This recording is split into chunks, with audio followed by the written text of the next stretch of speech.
Bonjour à toutes et à tous, bienvenue à ce webinaire. J'espère que vous nous entendez bien. Donc Pierre-Emile Bénézet, coordinateur du CRAGEP Occitanie, donc le comité régional des associations de jeunesse et d'éducation populaire. Je vais laisser pour l'ouverture de ce webinaire la parole à Anne-Flora Morin-Poulard, qui est juste là, qui est donc la présidente du CRAGEP Occitanie. Bonjour à toutes les personnes qui sont connectées et qui sont donc au rendez-vous aujourd'hui. De manière très originale au titre du CRAGEP, je vais commencer par des remerciements parce que cet événement, s'il se tient, c'est d'abord grâce aux organisations membres du CRAGEP qui ont contribué à sa préparation. Euh, des remerciements aussi à la Drages et à la région qui sont nos partenaires, qui sont des partenaires essentiels pour le travail qu'on mène ici en Occitanie. Remercier bien sûr les intervenants qui se présenteront tout à l'heure, donc je n'en dirai pas plus. Et puis les témoins, témoines qui vont s'exprimer cet après-midi. Et puis bien sûr l'ensemble des personnes qui participent à ce webinaire.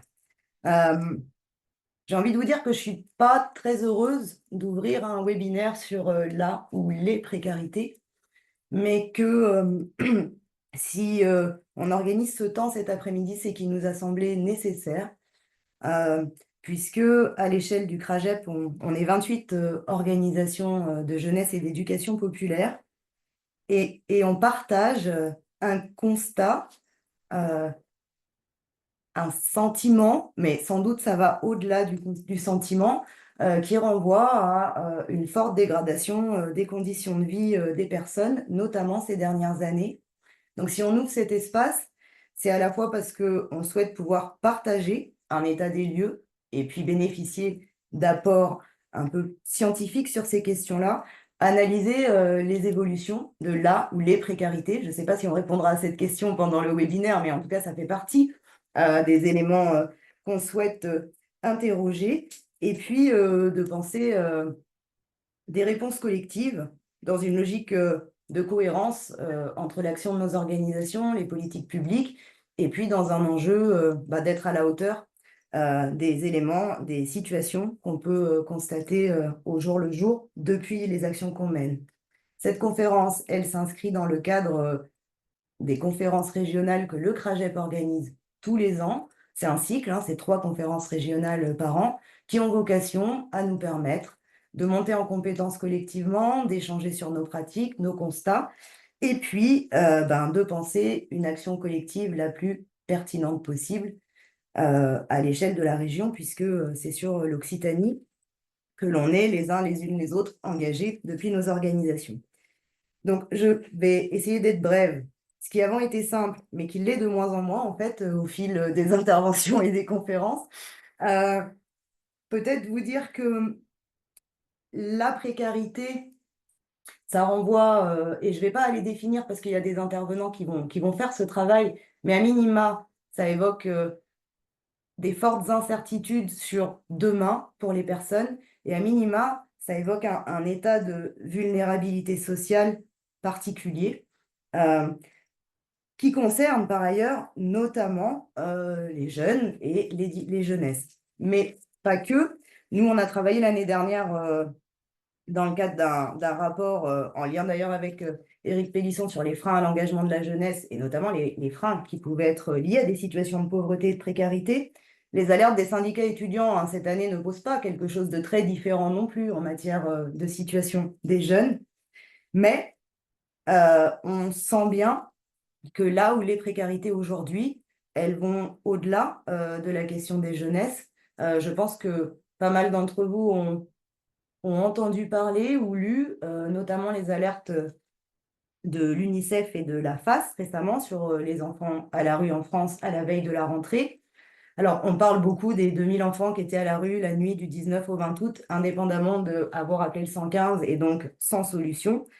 Mais cette même nuit, il y avait aussi 28 000 enfants qui étaient hébergés dans les hôtels du 115. Donc ça vient reposer, il me semble, des questions qui aujourd'hui touchent aussi aux familles, touchent aussi aux enfants, et peut-être s'élargissent aujourd'hui, en tout cas depuis la perception qu'on peut en avoir depuis les actions.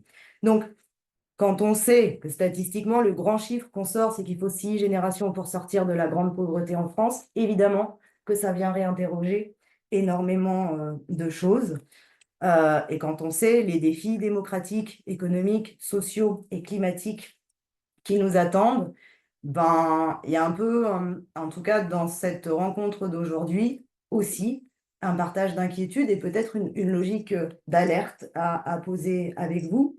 Pas tant dans une logique d'alerter pour alerter, mais dans la logique de se dire comment on peut agir, comment on peut essayer de limiter les situations de précarité, chacune à nos échelles. D'autant plus, et je m'arrêterai là, qu'on sait que les situations de précarité ont un impact fort sur l'accès aux droits, à l'ensemble des droits, et ça c'est vrai pour les personnes majeures comme pour les personnes mineures. Et puis, qu'on sait aussi la région Occitanie particulièrement touchée. Donc, je vais du coup maintenant me taire et écouter. L'enjeu de ce moment, il est plutôt de partager ces problématiques et puis d'essayer de voir collectivement, depuis nos regards et nos actions, si le constat est partagé et puis comment on peut répondre à cette situation. Je vous remercie donc d'être là et puis je me tais. Bonjour à toutes et à tous et merci de m'avoir invité à participer à ce webinaire. Donc, je suis Benoît Prévost, je suis enseignant-chercheur à l'Université Paul-Valéry Montpellier 3. De formation, je suis économiste. Mais ce qui permettra peut-être de comprendre mieux mon propos, en fait, j'ai fait une thèse en histoire de la pensée économique, ce qui m'a obligé à travailler conjointement sur l'histoire, sur l'économie et sur la philosophie économique. Et ce qui m'a conduit par la suite, au début des années 2000, à travailler sur la question de la pauvreté, d'abord dans les pays en développement. Pour une raison simple, hein, c'est qu'aucun de mes collègues voulait faire les cours d'économie du développement, donc je m'y suis mis. Et ayant une forte appétence aussi pour la recherche de terrain, j'ai noué des relations avec des collègues qui travaillaient pour l'IRD à l'époque en Inde. Et vous verrez que ce passage par la question des pays en développement a pris tout son sens pour moi dans les efforts pour essayer de définir ce qu'est la pauvreté. Bonjour, bonjour à tous et à toutes. Moi, je suis très heureux d'être parmi vous aujourd'hui. Je suis commissaire lutte contre la pauvreté auprès du préfet de région, donc j'ai une fonction administrative, mais j'ai également un parcours personnel qui explique non seulement ma nomination, mais ma motivation pour occuper ce poste. Et effectivement, c'est à la fois une histoire personnelle, familiale, hein, sur plusieurs générations, parce que du côté de mon papa, on vient des gens de voyage, et du côté de ma maman, de l'assistance publique. Donc, je connais assez bien les milieux sociaux dont on parle. J'ai une sœur qui a repris le voyage, qui aujourd'hui est décédée. J'ai une cousine qui, il y a déjà une dizaine d'années, n'avait plus beaucoup de dents. Et donc, je peux dire effectivement que je côtoie la pauvreté tous les jours. Par ailleurs, j'ai un passé d'engagement associatif assez fort, y compris dans des associations d'éducation populaire. Alors, on ne va pas citer de nom parce que ça va susciter effectivement des discussions, mais j'ai la liste là sous les yeux sur le Kakemono. Et puis, un parcours également, un parcours personnel, alors à la fois d'études, un peu comme Benoît, moi j'ai beaucoup travaillé sur les questions d'interdisciplinarité, puisque j'ai fait aussi bien des études d'histoire que de géographie, d'anthropologie, de sciences politiques, de droit, etc. Et donc, j'ai traîné très longtemps sur les bancs de l'école, par passion, et beaucoup écrit aussi sur ces sujets-là. Et puis, également, donc, un parcours dans la vie administrative, puisque j'ai toujours tourné, au fond, une bonne partie de ma carrière, après une partie d'enseignement, une partie de ma carrière autour de la double question de qu'est-ce que c'est que faire société? Est-ce que, à la manière, finalement, de la philosophie française du XVIIIe siècle, il s'agit de partager des valeurs, philosophie de Rousseau et des Lumières, où j'ai de ce point de vue-là été sous-préfet à la politique de la ville, j'étais directeur de la haute autorité de lutte contre les discriminations, puis maintenant commissaire à la lutte contre la pauvreté, ou est-ce que c'est une société de risque partagé à la Hobbes ou à la Locke? Et j'ai eu un parcours également en matière de gestion des risques et de gestion des crises, et j'ai notamment été directeur de cabinet de préfet de région. Donc voilà un petit peu les deux grandes options. Alors évidemment, la réponse, c'est que une société est composée d'un petit peu des deux, mais mon cœur et une bonne partie de mon temps de travail au cours de ma carrière déjà longue a tourné effectivement plutôt autour des sujets de cohésion sociale et de lutte contre toutes les formes de discrimination et de pauvreté.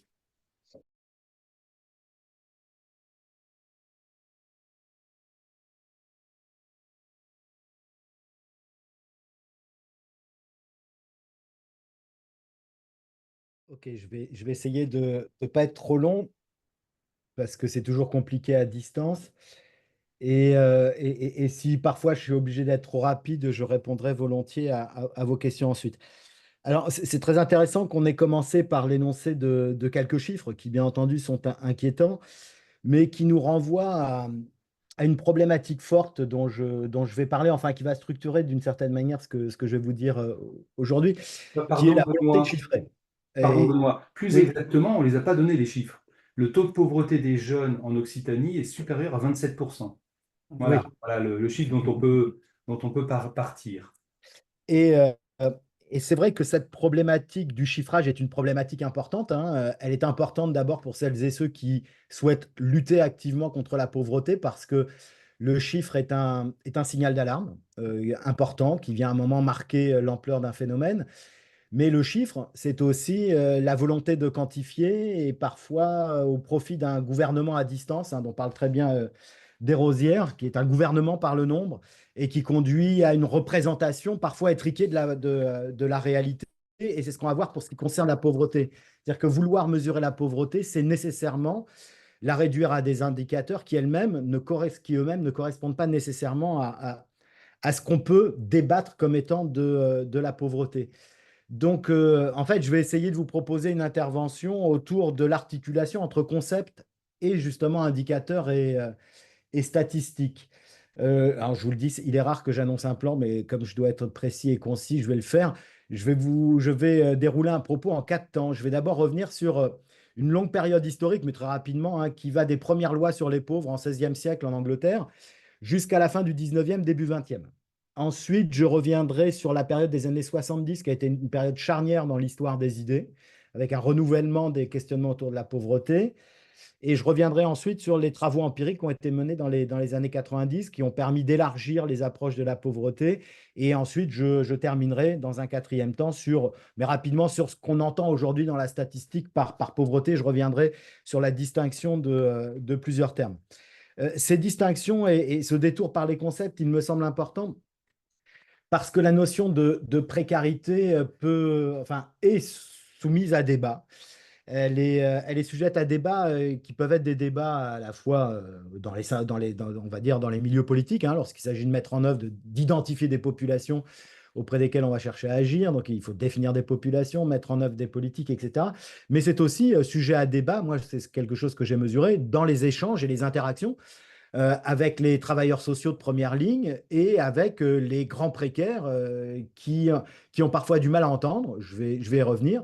Les grands précaires, ceux qui vivent à la rue notamment, pour qui la précarité se définit non pas nécessairement en incertitude du lendemain, mais parfois en incertitude de l'heure qui suit. Bien entendu, c'est difficile pour ces très grands précaires d'imaginer que le concept de précarité puisse toucher des populations qui sont beaucoup moins fragiles matériellement et financièrement. Et je vais y revenir parce que ça renvoie aux questions politiques qu'il y a derrière les termes qu'on utilise. Alors, pendant très longtemps, et c'est ce qui a justifié la mise en place des premières lois, je veux dire de la période moderne, des premières lois sur la pauvreté en Angleterre, au XVIe et au XVIIe siècle, la pauvreté a d'abord et avant tout été définie, et c'est souvent ce qui nous reste dans le langage courant, comme une incapacité à satisfaire ces besoins vitaux qui sont associés, peut-être de manière assez maladroite, mais on va y revenir, à ce qu'on pourrait appeler des besoins élémentaires. Parce que ça supposerait que nos besoins élémentaires consistent uniquement dans des besoins matériels, biologiques, se nourrir, se protéger du froid, des éléments naturels, etc. Et on va y revenir, c'est pas seulement ça. Ce qui est intéressant dans l'histoire du développement de l'économie moderne, c'est que le 16e, 17e siècle, c'est le moment de la mise en place des structures économiques du capitalisme et les premières transformations radicales qui, en Angleterre notamment, vont conduire à ce que celles et ceux qui jusque-là travaillaient la terre, les paysans, vont en être progressivement expropriés. Je ne vais pas revenir en détail, hein, si vous voulez, je mets en ligne des capsules vidéo à destination de mes étudiants, donc l'adresse mail pourra circuler par la suite. Mais on a un ensemble de transformations qui sont liées aux lois, dites des lois des enclosures, dans lesquelles on va fermer, on va clore la propriété foncière, on va faire exploser l'ensemble du système de propriété commune et communale de la terre qui permettait à l'essentiel de la population, alors non pas de vivre dans l'opulence, hein, mais au moins d'essayer de survivre. Et les premières lois sur les pauvres, les premières lois d'assistance moderne sont en fait des lois qui vont accompagner le développement du capitalisme et d'un mode d'appropriation privée qui transforme radicalement non pas seulement la propriété de la terre, mais aussi, et c'est important, il faut bien l'avoir en tête, qui va transformer radicalement le rapport des hommes au monde.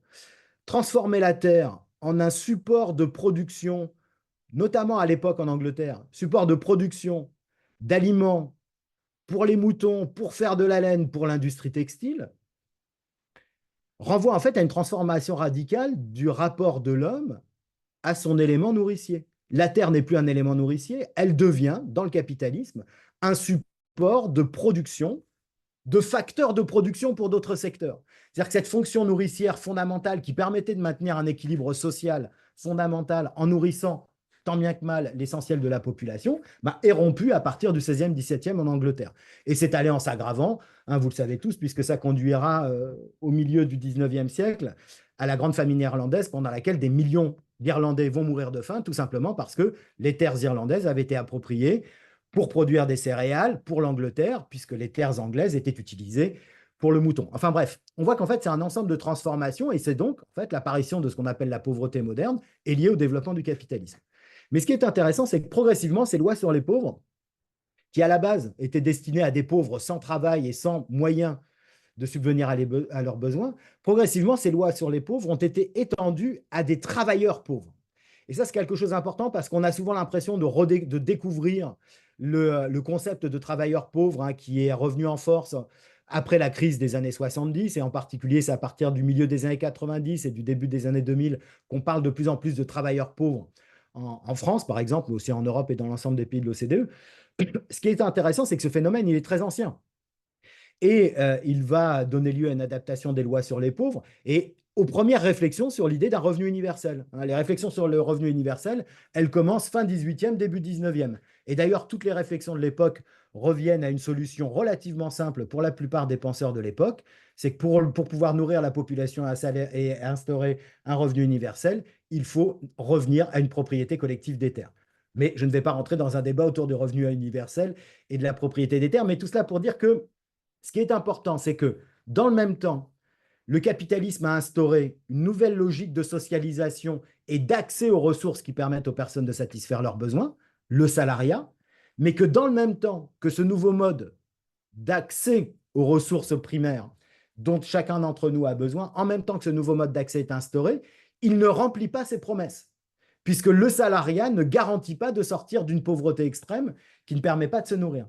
Et c'est pour ça que la première phase dont je voulais parler est une phase qui va jusqu'à la fin du 19e, début 20e, parce que cette situation des travailleurs pauvres va perdurer pendant tout le 19e et jusqu'au début du 20e siècle.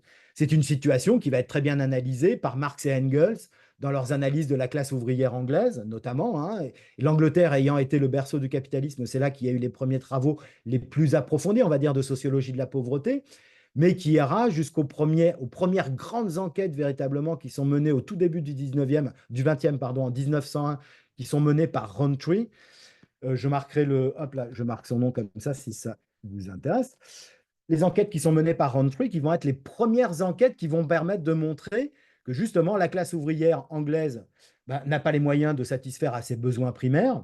Et Rowntree va aller jusqu'à commencer à distinguer une pauvreté primaire et une pauvreté secondaire.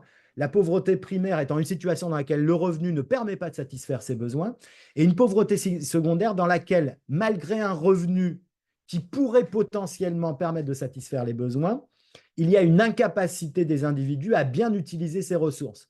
Parce qu'un ensemble de facteurs, maladies, conditions de travail notamment, conduisent par exemple, et c'est ce que Rowntree va très bien identifier, par exemple à un alcoolisme qui est un alcoolisme lié encore une fois à des conditions de vie déplorables, alcoolisme qui accentue les difficultés de vivre, etc. Et là, Rowntree va commencer à poser dans la sociologie le fait qu'être pauvre, ce n'est pas seulement manquer de moyens, c'est aussi manquer de la capacité à utiliser les moyens dont on dispose. Et ça, c'est important parce que j'y reviendrai par la suite.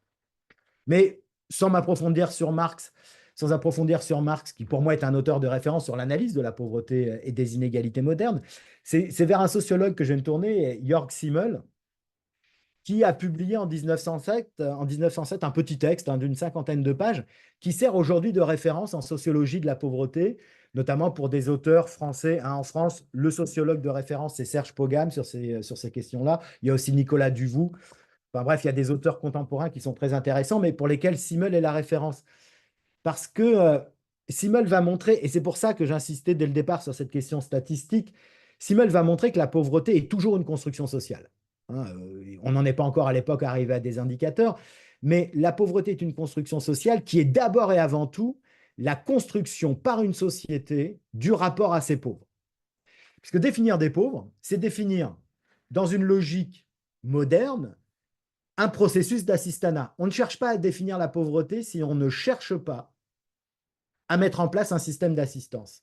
Et d'emblée, ce processus d'assistance, comme l'explique Simmel, introduit une ambiguïté, je dirais, congénitale de l'action publique de lutte contre la pauvreté, puisqu'elle suppose d'identifier d'un côté une population qu'on va assister et de l'autre une population qui va assister ou qui va financer l'assistance. En fait, c'est identifier une population et donc poser une ligne de démarcation entre ceux qu'on assiste et les autres. Et cette ligne de démarcation, très rapidement, bien entendu, devient une ligne de stigmatisation. Ce qui est très intéressant, je vais y revenir par la suite sur cette question de la stigmatisation, mais ce qui est intéressant chez Simmel, c'est qu'il formule une idée très simple. On ne cherche à une société, et ça, il s'appuie là pour le coup sur des travaux d'histoire, de sociologie, une société ne cherche à lutter contre la pauvreté qu'à partir du moment où les pauvres deviennent un problème social et politique. La mise en place de dispositifs d'assistance est d'abord et avant tout un réflexe de la société pour se protéger de ces pauvres. Et ce qui est très intéressant, c'est que bien entendu, il y a plusieurs manières de voir ça, et cela fait écho à toutes les logiques dont vous avez très certainement entendu parler, que vous éprouvez peut-être même dans vos pratiques, ces logiques de contrôle des populations pauvres. Le contrôle des pauvres, il est présent dès le XVIe, XVIIe siècle en Angleterre. On ne pouvait pas bénéficier d'assistance si on ne justifiait pas d'une sédentarité géographique. Il fallait habiter depuis plus de 6 mois dans la paroisse dans laquelle on voulait demander ses droits, etc., etc. Donc, c'était déjà extrêmement contrôlé. Et déjà à l'époque, on avait l'idée qu'en échange de l'assistance, il fallait que les pauvres travaillent un minimum d'heures par semaine dans des maisons de travail. Cela vous évoquera, je l'espère, les évolutions actuelles des lois sur les aides sociales en France. Ce n'est pas vraiment une solution moderne que de faire travailler les pauvres. Encore une fois, c'est plutôt replonger dans les racines assez obscures du XVIe et du XVIIe siècle. Mais ce qui est important, comme le dit Simmel, c'est que les pauvres deviennent un danger en eux-mêmes. Il y a des risques révolutionnaires qui sont identifiés dès le XIXe siècle, y compris par les penseurs libéraux, etc. Mais c'est d'abord et avant tout parce que la pauvreté et l'existence des pauvres vient remettre en question la structure même des inégalités sociales. Alors, ça peut paraître étonnant que je le formule comme ça, on pourrait se dire que finalement, ça vient remettre en cause la structure d'égalité. Mais en fait, non, c'est bien plutôt la structure des inégalités, car, comme l'explique Simmel, mais comme beaucoup d'autres auteurs l'expliquent, il y a nécessairement des inégalités dans une société. Et les inégalités sont plus ou moins acceptables. En fait, il y a des inégalités que nous acceptons parce que nous sommes d'accord avec les principes qui fondent les inégalités. Nous sommes, par exemple, toutes et tous à peu près d'accord, il y a un consensus entre nous, aujourd'hui, et c'était déjà le cas à l'époque, derrière l'idée que le travail, les efforts consentis au travail, les efforts consentis pour se former, acquérir un certain niveau de formation, conduisent par exemple à différenciation des salaires. Qu'à qualification différente, on n'a pas forcément le même niveau de salaire. Sinon, effectivement, pourquoi vous toutes et tous aujourd'hui auriez-vous fait, d'ailleurs peut-être que certaines et certains d'entre vous n'ont pas fait d'études et ont fait le choix donc du coup d'être au niveau minimum de salaire, mais nous faisons toutes des études à la fois pour acquérir des compétences, mais aussi pour pouvoir revendiquer, et c'est l'objet d'ailleurs des conventions collectives, qui sont malmenées dans nos secteurs actuellement, c'est l'objet des conventions collectives, justement, que d'établir les conditions de travail, les conditions de qualification, etc. Donc ça fait partie des inégalités que nous pouvons accepter. Et comme l'explique très bien Simmel, le problème des pauvres, c'est quand ils viennent indiquer, quand leur existence vient indiquer justement que les promesses d'inégalité juste ne sont pas tenues.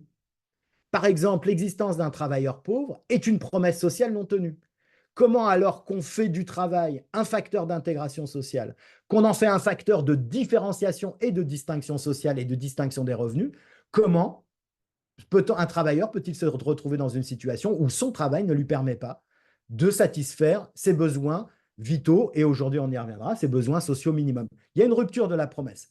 Ce qui veut donc dire qu'à un moment, l'existence de pauvres vient indiquer que le contrat social est défaillant. La menace donc que les pauvres font peser sur la société, c'est à la fois une menace directe de révolte des pauvres, mais également la menace d'une prise de conscience collective qu'il y a des dysfonctionnements dans le système des inégalités auxquels nous adhérons plus ou moins.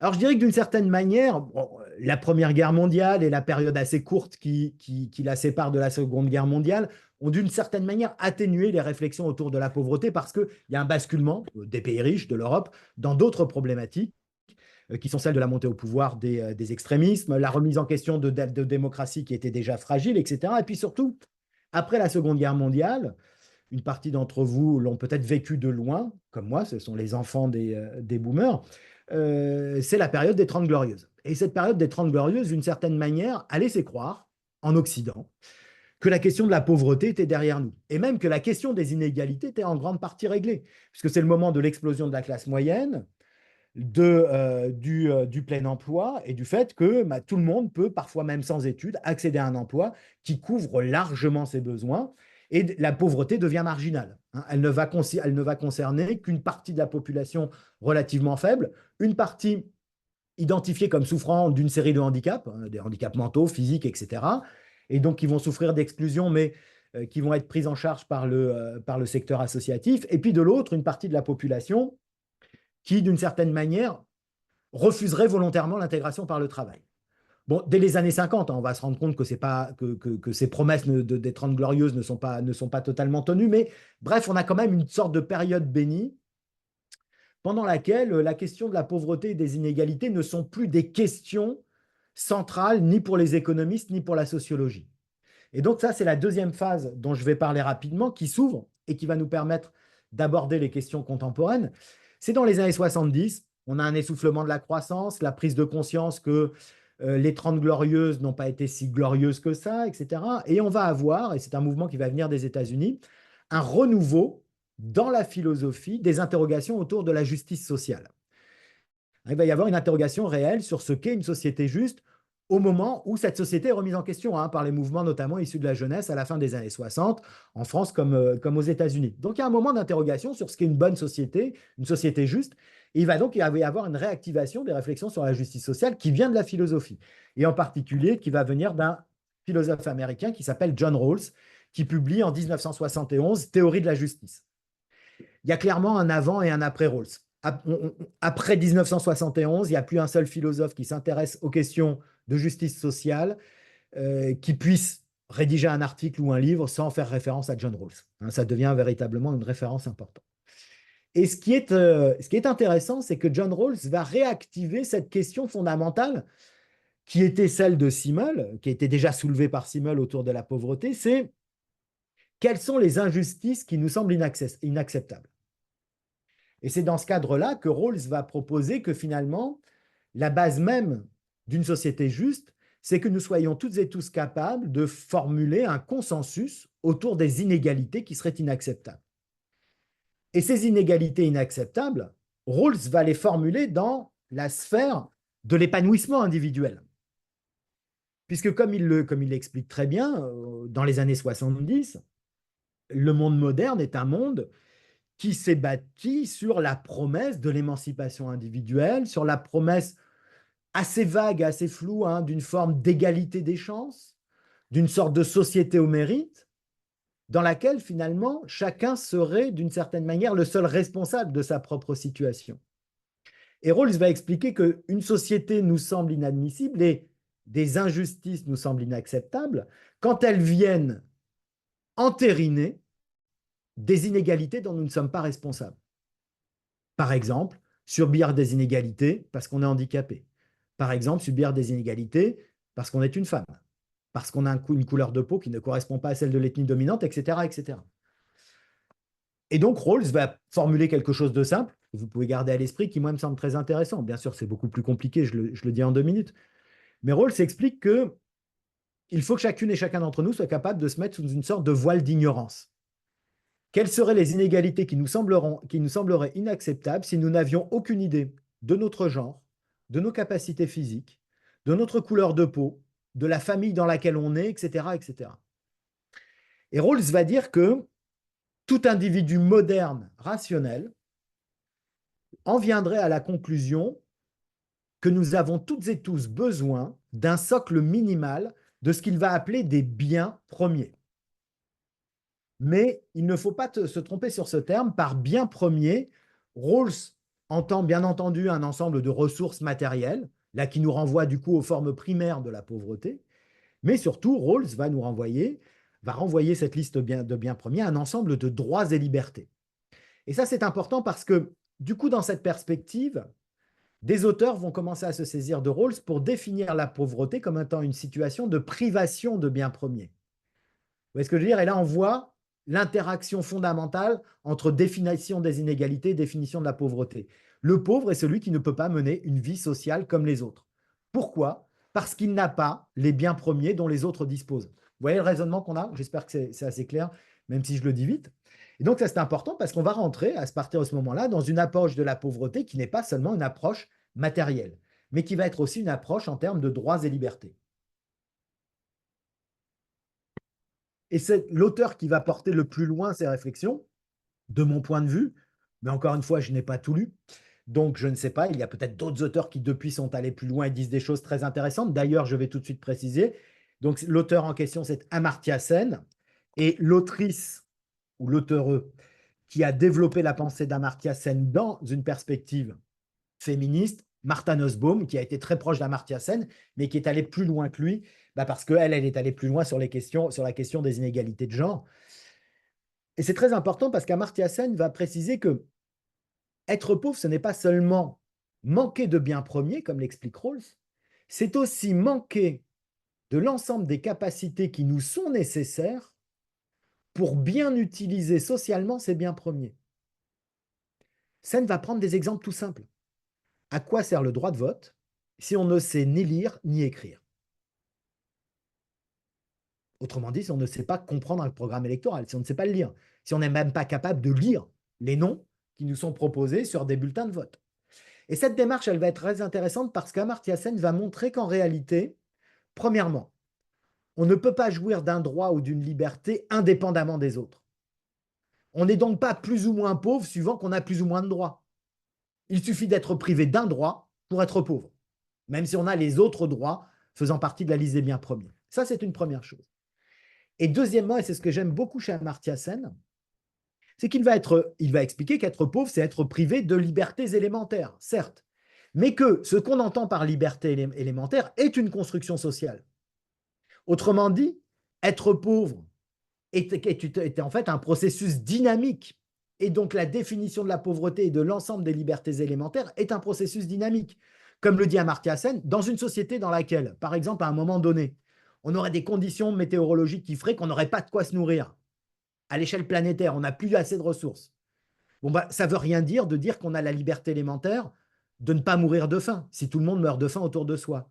Par contre, mourir de faim, alors qu'il existe des réserves alimentaires, ça, c'est une privation de liberté élémentaire. Donc ça, c'est une première chose importante, mais importante aussi. Pourquoi? Parce que ça veut dire que la liste des libertés élémentaires dont chacune et chacun d'entre nous devrait pouvoir jouir se transforme dans le temps, elle augmente en permanence.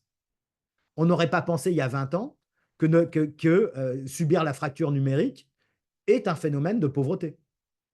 Bah oui, forcément, il y a 20 ans, on était tous encore à ramer sur des modems, bip, bip, bip, bip, bip, si vous en avez encore des souvenirs.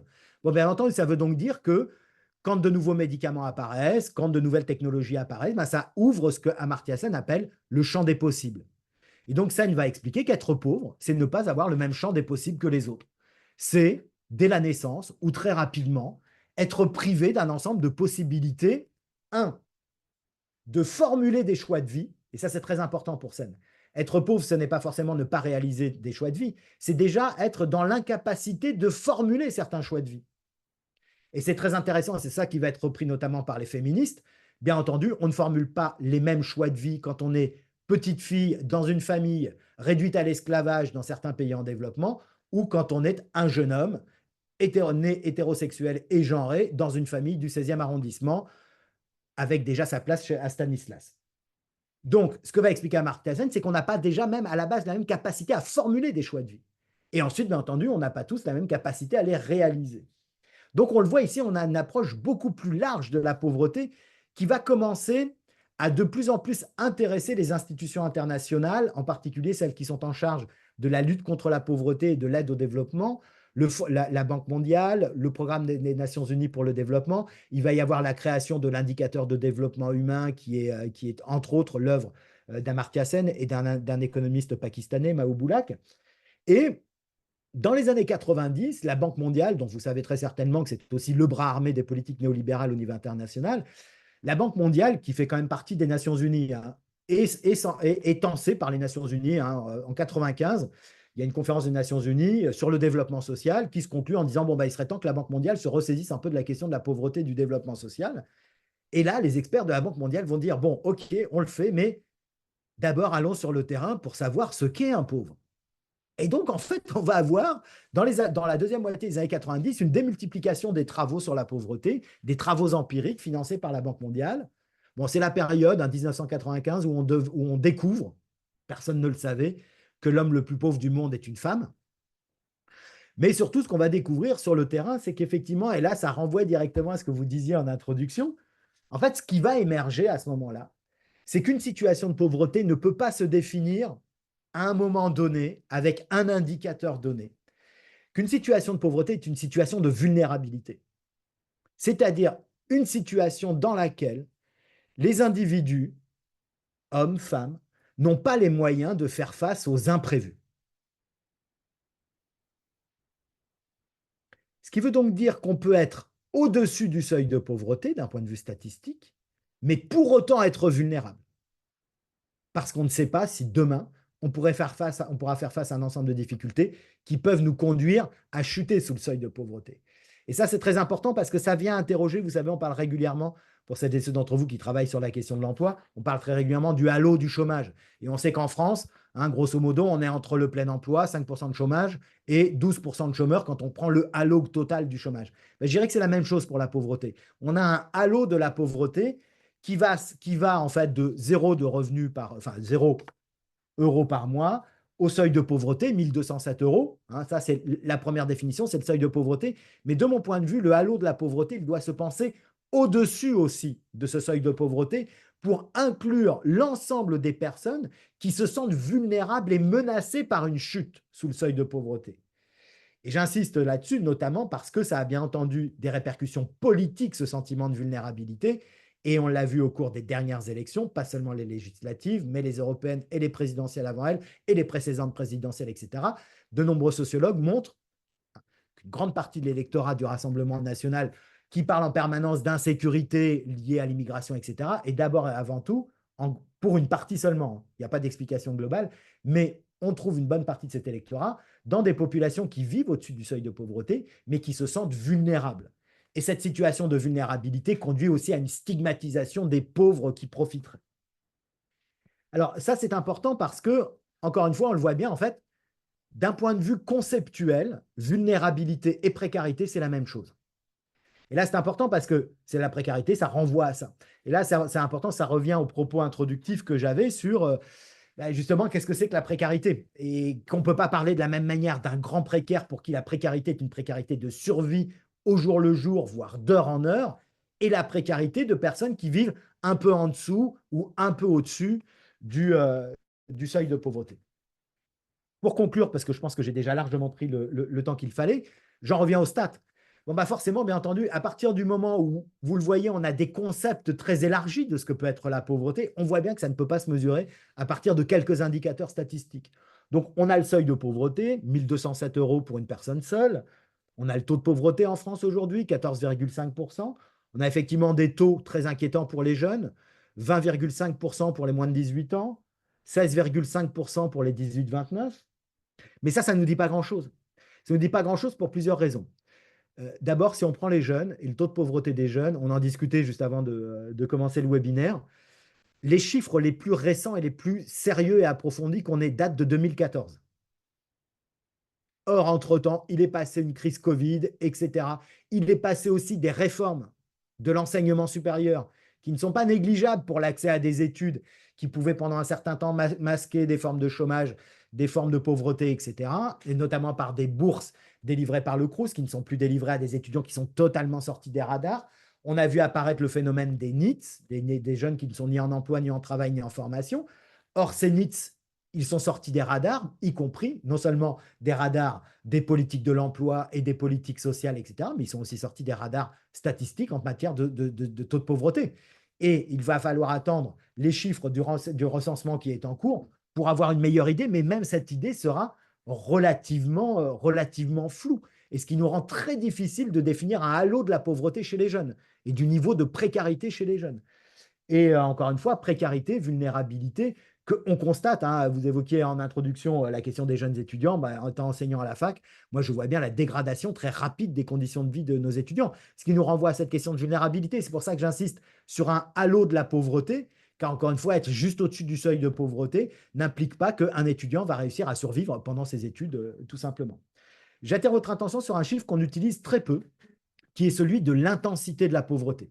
L'intensité de la pauvreté, c'est l'écart entre le niveau de vie médian des pauvres et le seuil de pauvreté. Ça nous donne une idée de l'écart, c'est-à-dire quelle est la distance entre les pauvres et le seuil de pauvreté. Et ce chiffre, qui s'était réduit au début des années 2000, a réaugmenté. On est aux alentours de 20%. Ça veut dire quoi? Ça veut dire qu'on a la moitié des pauvres aujourd'hui en France qui ont 20% de moins que le seuil de pauvreté. Et si on creuse un petit peu et qu'on s'intéresse à la grande pauvreté, qui elle aussi est difficilement définissable, c'est une insuffisance de ressources monétaires et plusieurs privations dans un ensemble défini par l'INSEE, hein, privation de sortie, de machin, etc., mais aussi incapacité à payer une facture d'eau, à payer une traite et compagnie. Donc, c'est une multiplication, on va dire, de handicap à un moment donné. C'est 2 millions de personnes aujourd'hui que ça concerne, c'est-à-dire grosso modo 20 à 25% des pauvres qui sont en situation de grande pauvreté et qui vivent avec moins de 790 €. Donc, pour conclure, les chiffres sont fondamentaux, ils sont intéressants, il faut continuer de se battre, et le travail qui a été mené avec l'INSEE Occitanie, par exemple, dans le cadre de la stratégie de lutte contre la pauvreté, le travail qui a été mené par ATD Quart Monde avec l'Université d'Oxford pour essayer d'avoir des meilleures connaissances de la pauvreté, tout ça c'est fondamental, mais on le voit, derrière, les chiffres ne peuvent traduire qu'une partie du phénomène. Et je dirais d'une certaine manière, on risque de passer, à travers ces chiffres, à côté de l'élément fondamental, finalement, sur lequel je voudrais conclure, c'est que la pauvreté est toujours, je l'ai dit en parlant de Simmel, une construction sociale. J'irai plus loin, la pauvreté est une relation sociale. Et ce qu'il faut aujourd'hui interroger, c'est notre relation sociale à la pauvreté et aux pauvres, car cette relation sociale est en train de se détériorer très rapidement. Il y avait déjà des signes de détérioration, comme l'a montré Pogam dans de nombreuses enquêtes dans les années 90 et 2000. Il y a une dégradation du rapport de la société à ces pauvres, en fait, de notre rapport aux pauvres et du rapport des pauvres entre eux, qui vient véritablement, là pour le coup, questionner, j'en reviens aux questions larges que vous avez soulignées dès le début, la pauvreté ne fait pas partie des questions à traiter avec la crise démocratique, la crise écologique, etc. La pauvreté est la crise centrale, et je dirais même, la pauvreté est une crise démocratique aujourd'hui. Merci de votre attention, j'espère que je n'ai pas trop débordé et que ça avait à peu près du sens ce que je vous ai dit. Peut-être juste avant de commencer, deux, trois remarques à caractère un peu général pour nuancer ton propos, parce que je suis d'accord avec l'ensemble. Je voudrais quand même peut-être repositionner deux, trois nuances. La première, c'est l'origine religieuse en fait de lutte contre la pauvreté. Hein, c'est Bossuet qui dit « riches portaient le fardeau des pauvres ». Et jusqu'au 19e siècle, bon, il y avait des lois, hein, on peut penser au 1841 contre le travail des enfants par exemple, hein, qui était une forme de lutte contre la pauvreté. C'est quand même les mouvements religieux qui étaient quelque part porteurs de la cause sociale. Et donc, le surgissement en fait, de la problématique pour les pouvoirs publics, c'est quand même beaucoup une capacité à reprendre la main par rapport à une forme d'auto-légitimation des courants religieux. En France, évidemment, l'Église catholique, mais on parlait de l'Angleterre tout à l'heure et des autres pays sur le sujet social. Deuxième nuance, c'est que certes, il y a une pauvreté importante du prolétariat, tu citais Marx, mais il faut quand même savoir, et ce matin, des statistiques sont sorties à nouveau, que jusque dans les années 60, 30% des personnes étaient à leur compte. Les petits artisans, les petits commerçants, etc. On peut renvoyer à Zola avec Coupeau, par exemple, hein, qui jusqu'à son accident, donc vulnérabilité, est en effet couvreur à son compte, et Gervaise, son épouse, qui est repasseuse à son compte. Et donc ce matin, par exemple, les statistiques de l'INSEE montraient que on a 30% des auto-entrepreneurs, alors un revenu moyen des auto-entrepreneurs qui est en dessous du seuil de pauvreté, puisqu'il doit être de 650 ou 700 euros, et puis 20% des agriculteurs qui touchent moins de 700 euros. Donc on a aussi effectivement des pauvretés, pas simplement des travailleurs salariés, mais également d'une partie des professions libérales, ce qu'on a eu tendance un peu à oublier, puisque on a eu une telle massification du salariat qu'aujourd'hui, 95% de la population est salariée. Autre nuance importante, tu évoquais tout à l'heure les NEET, hein, donc ces jeunes qui sont ni en emploi, ni en formation, ni à l'école. Il faut savoir que la majorité d'entre eux est chez leurs parents. Et donc, ceux que tu évoquais, c'est les jeunes en rupture, qui effectivement, et donc il y a des dispositifs, on l'évoquera, hein, qui évidemment ne répondent pas complètement à la question, puisque fondamentalement, c'est la question de la confiance des institutions qui est posée. Mais une partie de ces 132 000 NEET de 16 à 25 ans qui sont en Occitanie sont des jeunes qui sont chez leurs parents, souvent à jouer à des jeux vidéo, ou pour certains d'entre eux aussi à veiller quand la police entre dans le quartier. Voilà, mais sinon, moi j'adhère complètement à toute cette analyse qui a été présentée, qui est très intéressante parce qu'elle nous permet justement de nous interroger sur un certain nombre d'impensés de nos politiques publiques. Alors moi je vais commencer peut-être par définir la pauvreté ou la précarité parce que c'est pas la même chose en réalité. Laurent Hotz, par exemple, qui est venu ici en Occitanie l'année dernière, définit la précarité en disant la pauvreté, c'est quelqu'un qui se bat et sait contre quoi il se bat parce que il a faim, parce que il a un impayé de factures, etc.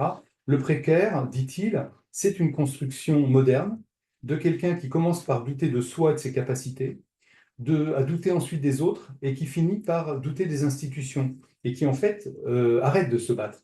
Alors je pense que la distinction, elle est utile, elle reste un peu théorique, mais elle est utile parce qu'elle montre qu'au fond, c'est plutôt la fragilisation des liens sociaux qui est la problématique principale de notre société, et tu ne dis pas autre chose d'ailleurs.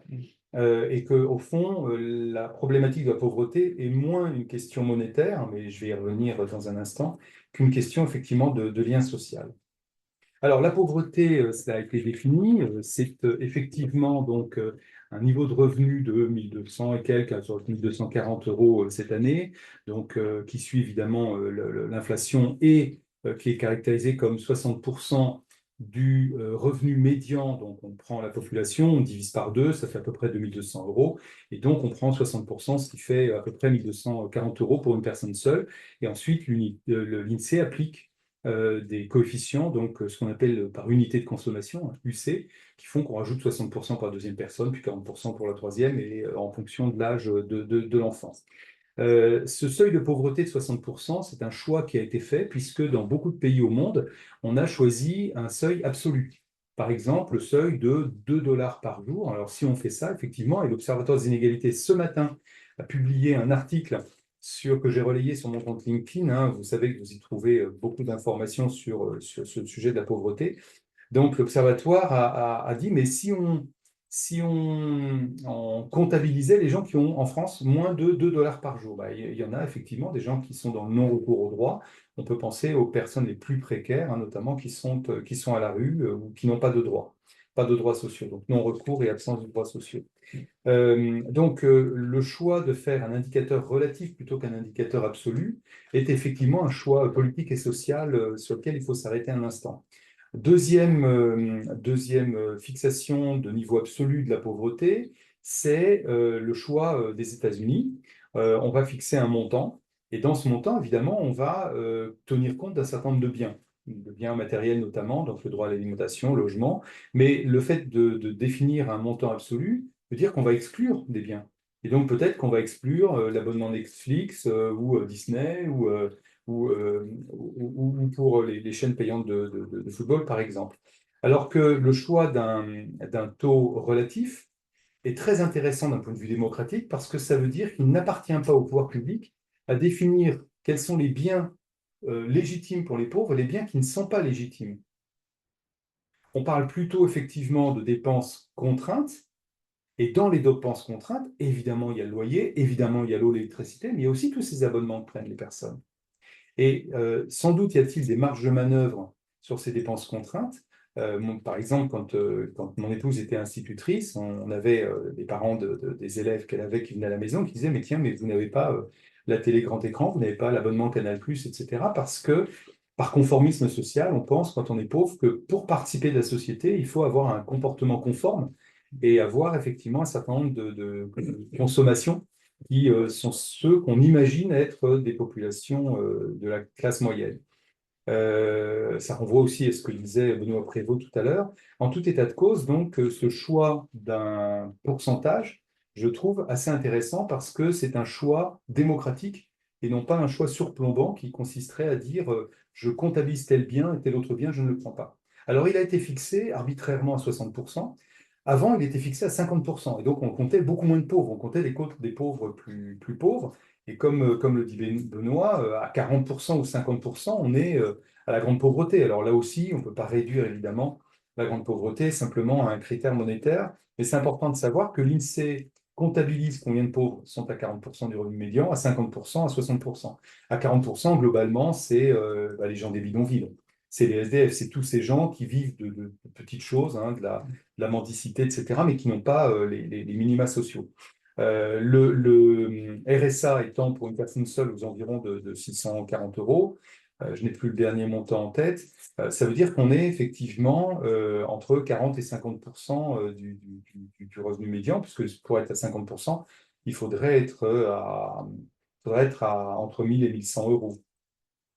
À 60%, on a effectivement les gens qui soit ont un minimum social avec des ajouts parce qu'il y a une famille, un ménage, soit des minima sociaux comme par exemple l'allocation du handicapé qui est aux environs de 940 euros ou le minimum vieillesse qui est approximativement, ou en tout cas qui va tendre vers les 940 euros, doit être à 900 et quelques aujourd'hui.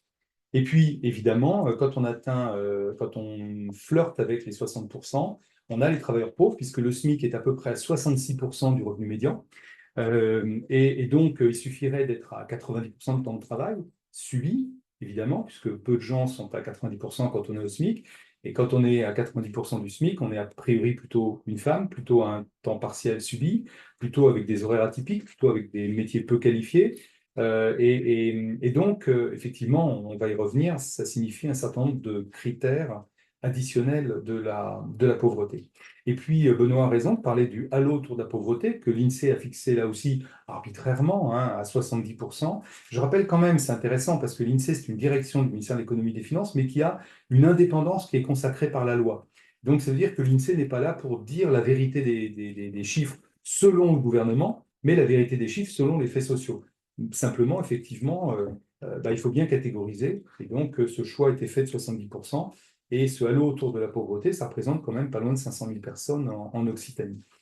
Si on prend donc les chiffres, avec un taux de pauvreté de 60% du revenu médian, nous en sommes donc à 17,5% de personnes pauvres en région Occitanie en 2021, puisque ce sont les chiffres les plus récents dont les statistiques viennent de sortir cet été, la fin juillet, avec une augmentation, puisqu'en 2018, donc les derniers chiffres qui étaient sortis en 2021, nous étions à 16,8%, donc une augmentation de 0,7%, qui en nombre de personnes est d'autant plus importante que la population occitane entre 2018 et 2021 a gagné 43 000 habitants par an, dont un tiers, 43 000 nouveaux habitants qui ne sont pas des excès des naissances sur les décès, qui sont des personnes qui viennent d'autres régions françaises ou de l'étranger. Et parmi ces 43 000 nouveaux habitants par an, il y a à peu près un tiers qui sont au RSA. Donc, une augmentation du taux de pauvreté, mais comme une augmentation de la population, en nombre de personnes, ça fait effectivement beaucoup plus de personnes en situation de pauvreté.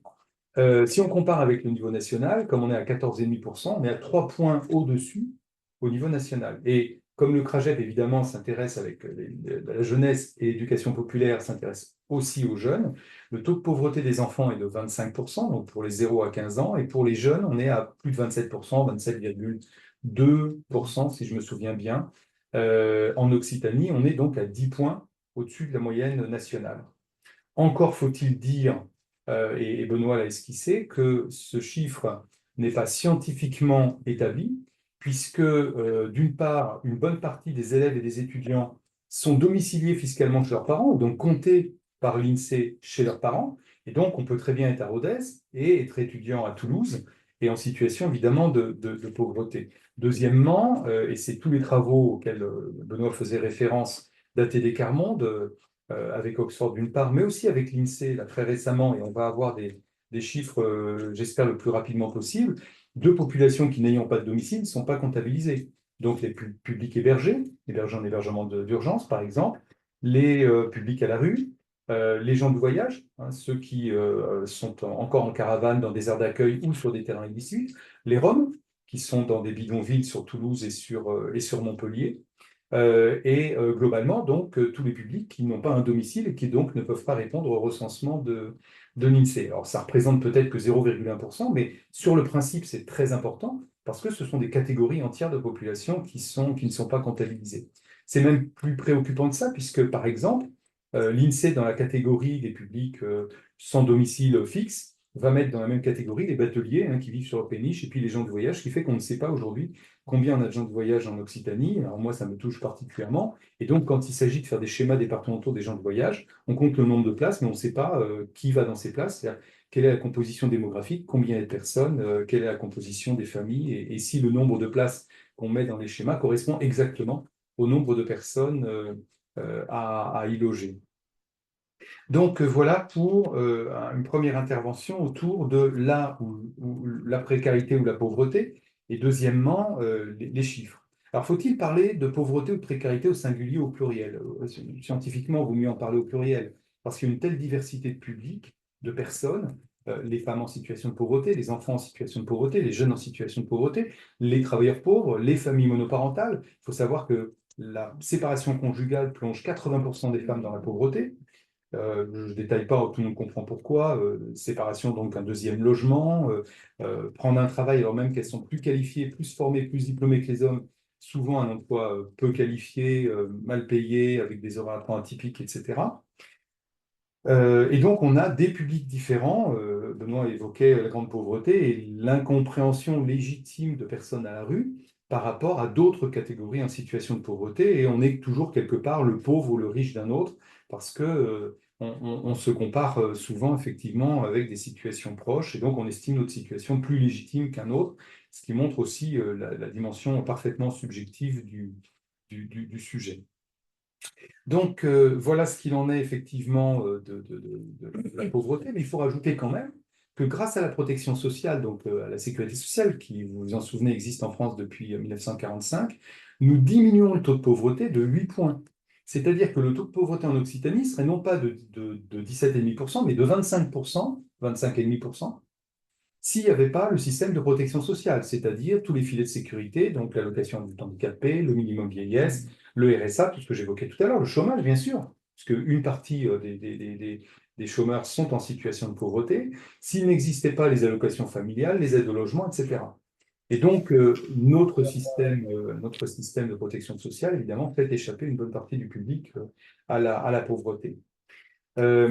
Alors maintenant, et je réponds à une invitation que faisait Benoît tout à l'heure, évidemment, ce n'est pas suffisant de parler de statistiques avec des chiffres. La pauvreté ne se définit pas uniquement avec des questions monétaires, elle se définit aussi, pas seulement bien sûr, mais se définit aussi par rapport à une précarité, on va dire, en moyens de subsistance. Et donc, depuis un certain nombre d'années, l'INSEE d'abord, puis l'Union européenne ont parlé de précarité en conditions de vie ou de précarité en conditions sociales. Et donc, on a des indicateurs, de mémoire 13 indicateurs. Et donc, si on en réunit 5, on est en situation de pauvreté. Si on en réunit 8, on est en condition de grande pauvreté. Je rappelle que tout à l'heure, Benoît disait qu'il en suffit d'une, à son sens, pour être en situation de pauvreté. Et donc, ça peut être ne pas avoir, par exemple, une liaison Internet, ne pas pouvoir partir en vacances, ne pas avoir la télé. Enfin, il y a un certain nombre de choses qui sont effectivement donc des conditions sociales.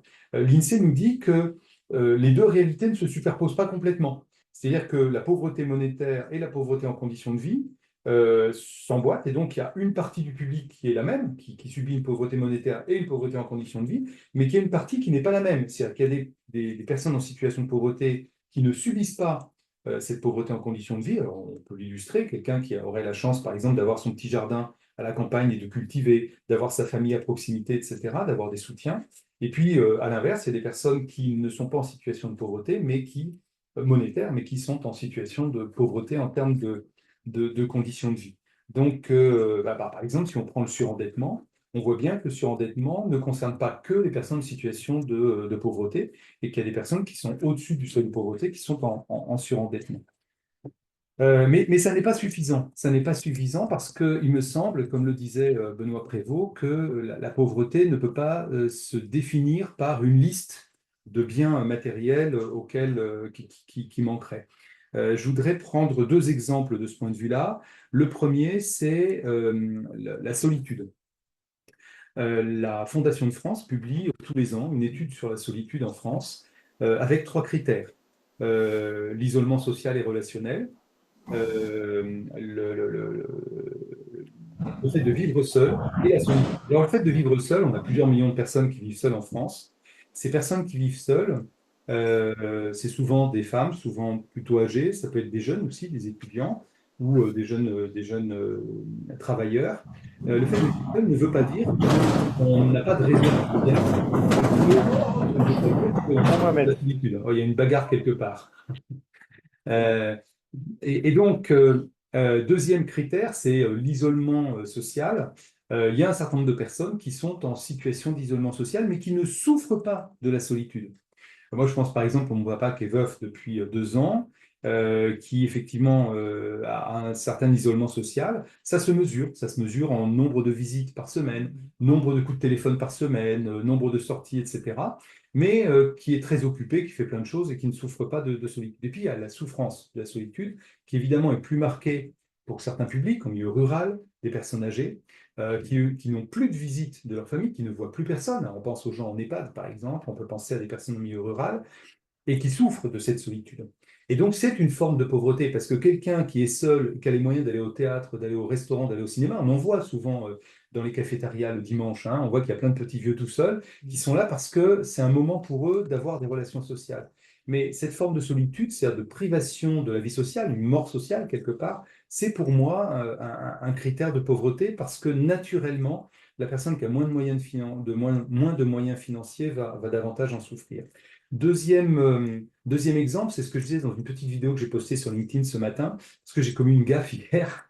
La prochaine conférence de lutte contre la pauvreté va porter sur la précarité des jeunes en Occitanie et elle se tiendra au Racing Club de Narbonne, sauf que dans mon inculture sportive, j'ai parlé du Rugby Club de Narbonne.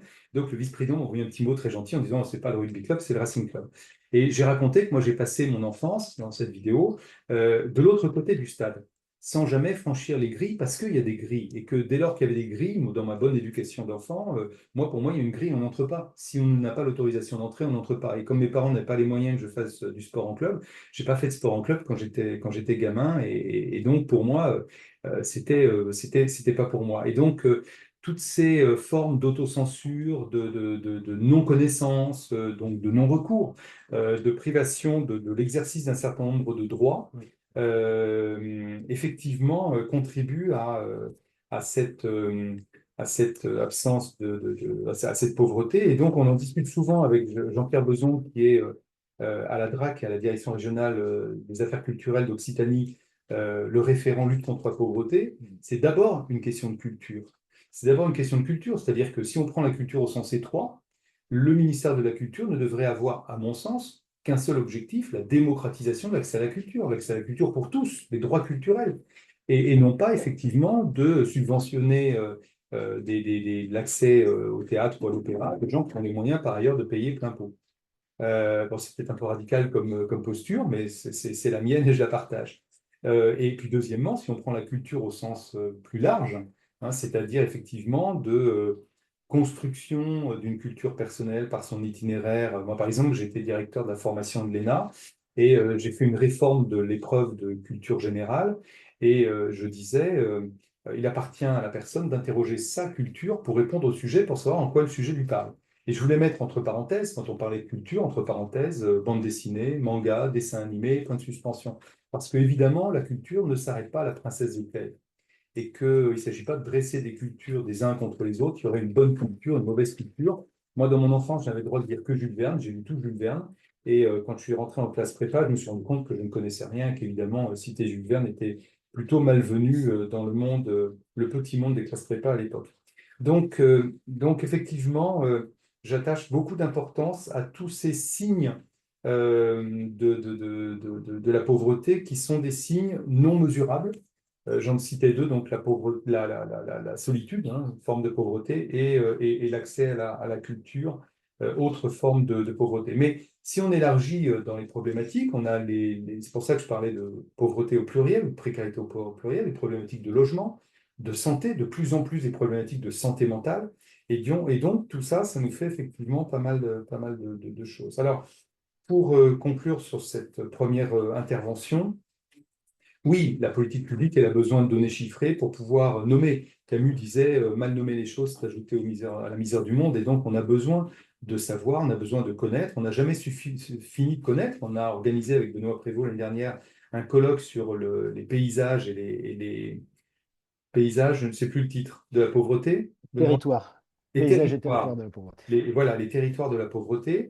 Il y a eu une trentaine de chercheurs qui sont venus. Moi, ça m'a appris beaucoup de choses. On organise chaque année pas loin d'une vingtaine de journées d'études, hein. Il y en a une le lundi 23 à septembre à Carcassonne sur handicap et pauvreté. On essaye de croiser les regards, on essaye de décloisonner les territoires, parce qu'on est très départementaliste en France, de décloisonner les institutions. On est très propriétaire en France, hein. Je suis propriétaire de mon petit pouvoir, là, je suis assis dessus. On en parlait avec vous tout à l'heure, les problèmes de culture professionnelle, hein, les métiers qui ont du mal à dialoguer, policiers, travailleurs sociaux, enseignants, magistrats, waouh, ingénieurs. Tout ça, ce sont des cultures professionnelles très différentes et donc se rencontrer. Par exemple, quand on a fait la journée d'études sur la mobilité, la première au Conseil régional il y a 2 ans, j'avais financé les clowns sociaux parce que je savais que les gens qui venaient du monde du transport d'un côté et de l'insertion de l'autre ne se connaissaient pas et qu'il fallait qu'on fasse du lien, donc il fallait qu'on fasse rire le public. Et au lieu de faire l'accueil café, on a fait une pause café en plein milieu. Après, les clowns sociaux eussent permis de faire du lien entre les gens en faisant passer des bobines de laine. Et donc, c'était vraiment très, très, très chouette et ça a permis de casser la glace, de briser les masques sociaux qu'on a évidemment tous, hein. On se souvient de Bourdieu autour de nos rôles sociaux. Donc, effectivement, on a besoin de connaître, on a besoin d'interroger, de mettre en perspective, d'apprendre. Moi, je suis très appétant, effectivement, de l'issue des travaux en cours entre ATD Carmonde et Oxford. Et donc, par exemple, et puis avec l'INSEE, hein, et donc, par exemple, il va y avoir très prochainement un rendu d'ATD Carmonde autour d'un rapport très attendu sur la maltraitance institutionnelle, parce que on parlait de construction sociale, mais il faut parler aussi de rapports sociaux. Et ce sont des rapports sociaux qui ne sont pas forcément toujours très tendres. Benoît a parlé de stigmatisation des pauvres. On est passé d'une époque où on avait tous des grands-parents qui venaient du monde agricole, des cousins qui n'avaient pas fait d'études. Et donc, on connaissait dans notre famille, dans nos proches, dans nos rues d'ailleurs, hein, parce qu'il n'y avait pas encore de ghettoisation et de séparation géographique. On connaissait donc des gens en situation de pauvreté autour de nous. Moi, c'est ce que je souhaite à chacun d'entre nous, c'est de se souvenir d'où on vient. Et en fait, la massification de la classe moyenne, la massification, je ne parle pas de démocratisation des études supérieures, la massification des études a fait qu'on a peut-être oublié ça. On a peut-être oublié aussi qu'en 1955, au recensement de 1955, 90% des logements n'avaient pas l'eau chaude, n'avaient pas les toilettes, n'avaient pas la salle de bain, n'avaient pas le chauffage central, et que les 30 Glorieuses, c'est aussi un mythe collectif auquel on a voulu croire, hein. Souvenez-vous du cri de l'abbé Pierre en 54, après la mort de ce bébé dans une caravane dont la porte était restée entrouverte. Et puis, effectivement, je pense qu'on a construit une sorte de mythe avec la perte de la croissance dans les années 70 et depuis lors, autour de l'idée qu'il y aurait une croissance perpétuelle qui allait nous permettre de tous progresser, de sortir de la pauvreté au grand détriment de nos enfants, puisqu'on a accumulé la dette qu'un jour ou l'autre, il faudra bien qu'ils payent pour nous. Pas seulement une dette financière d'ailleurs, il y a aussi une sacrée dette écologique. Et je suis content que le nouveau Premier ministre ait parlé de dette écologique. Donc, on a en effet, sur la connaissance de la pauvreté, toujours à apprendre. On essaye systématiquement dans nos journées d'études d'avoir non seulement un universitaire, et je remercie Benoît publiquement parce que c'est vraiment quelqu'un de formidable qui vient systématiquement bénévolement. La première fois, je lui ai demandé s'il souhaitait être rémunéré. Il m'a dit, mais non, moi j'ai un travail, je suis payé, je suis universitaire, donc je viens. Merci Benoît, il est toujours là. Et donc, on essaye d'avoir des universitaires. On n'a pas toujours la chance d'en avoir d'autres, mais en tout cas, on a cet accompagnement. Donc, c'est important de se mettre sous le regard critique de l'université, de mettre notre action sous le regard critique. Et donc, il y a 5 évaluations qui sont en cours ou rendues sur un certain nombre de sujets de lutte contre la pauvreté. Et puis, de se mettre aussi sous la parole de témoins qui viennent parler, qui viennent témoigner ou qui viennent interpeller sur le vécu de la pauvreté. Là, par exemple, on a travaillé, je pense à Aline Le Guluche, qui est une dame qui a appris à lire et à écrire à 50 ans et qui est venue témoigner l'année dernière sur la journée d'études autour de l'illettrisme et de la pauvreté, et dont j'ai publié à nouveau ce matin un post, puisqu'on approche de la semaine de lutte contre l'illettrisme. Donc, effectivement, la connaissance est importante, et moi, je parlerai plus de connaissance qui n'est jamais terminée que véritablement de chiffres et de statistiques, puisque les chiffres et statistiques sont utiles pour agir, mais évidemment, ils doivent être complétés par des approches plus qualitatives qui sont en effet dans les, dans l'apport des personnes elles-mêmes, la participation des personnes. Hein. Nicolas Cos, de la Fédération des acteurs de la solidarité, anime un groupe de travail sur la participation qui nous est très utile. Le 10 octobre prochain, le CRPA, qui est le Conseil représentatif des personnes accompagnées, se réunit lui aussi pour qu'il enrichisse les politiques publiques régionales de ses réflexions et de ses contributions.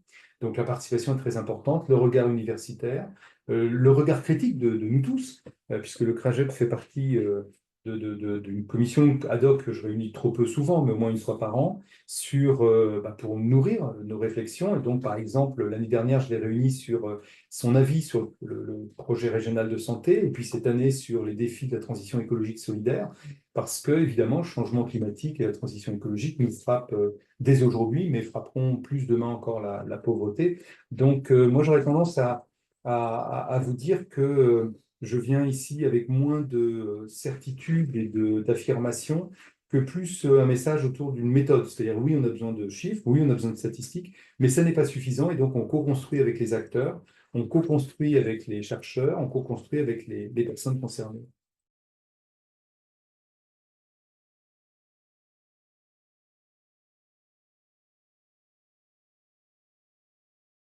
Oui, bonjour à toutes et à tous. Et merci pour l'invitation, du coup. Donc, moi, je suis Benoît de Fontan, j'ai 27 ans. Et voilà, il y a quelques années, il y a 2 ans, je suis passé au foyer des jeunes travailleurs de Tarbes, du coup.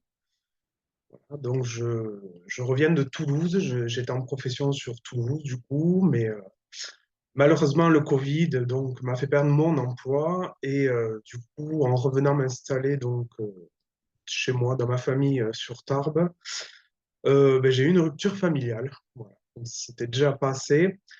Et donc, du coup, ayant retrouvé un nouveau du coup, travail sur Tarbes, ben, je me suis retrouvé sans logement. Du coup, donc ma famille m'a mis à la rue du jour au lendemain. Donc, je me suis retrouvé ben, avec beaucoup de questions. J'étais totalement perdu. Je ne savais pas vers qui me tourner. J'avais honte, du coup. Et donc, mon employeur m'a hébergé quelques jours.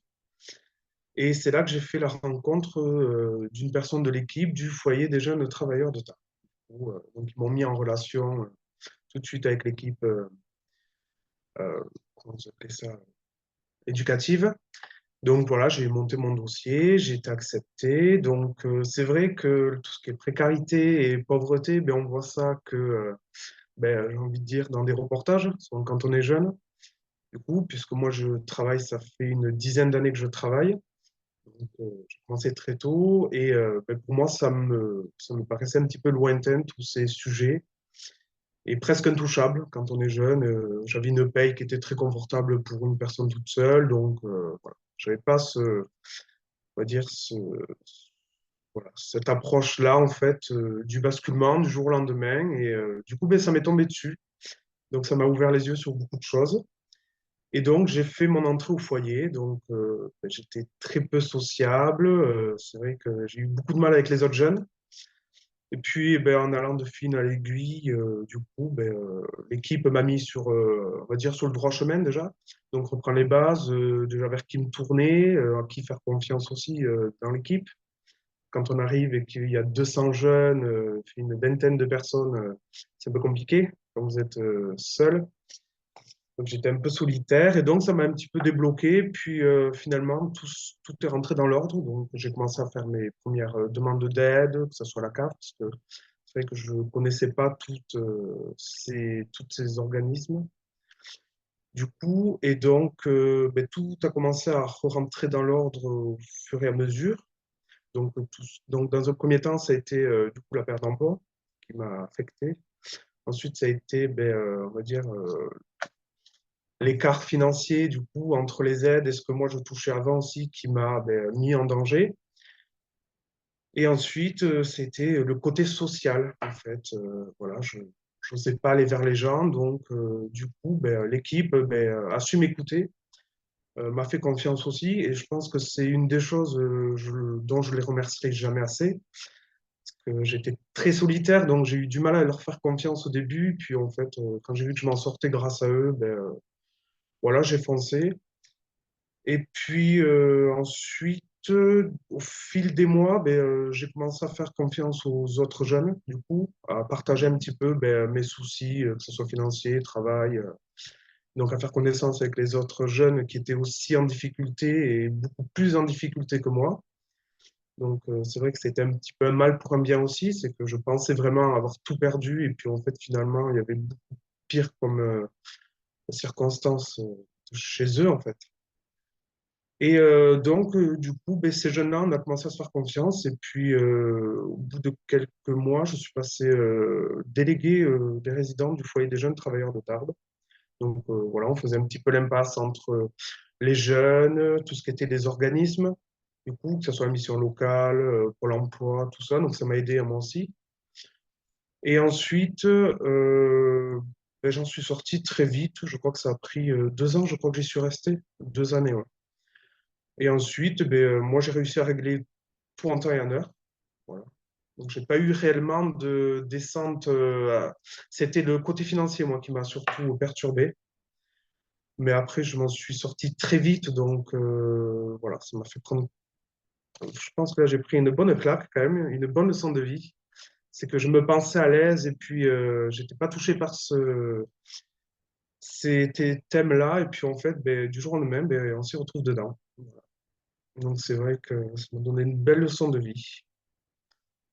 Merci Donovan pour ce témoignage. Aujourd'hui, tout va bien? Exactement, voilà, j'ai retrouvé un travail en CDI. Je suis en 44 heures, je crois, en plus, donc tout va bien. Et tu fais aussi partie du Conseil régional des jeunes.